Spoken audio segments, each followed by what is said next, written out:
today's video, I'm going to teach you how to cancel your Jobber free trial or simply understand how it works so you can manage your subscription effortlessly. First, open your preferred web browser and go to Jobber's official website.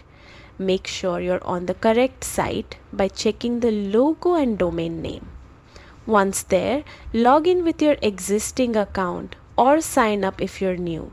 The registration process is quick and straightforward. After logging in, look to the top right corner for the gear icon. This is your account settings. Click it and select Account and Billing. This section lets you manage your subscription, update payment methods, and handle billing details. Here is the good news.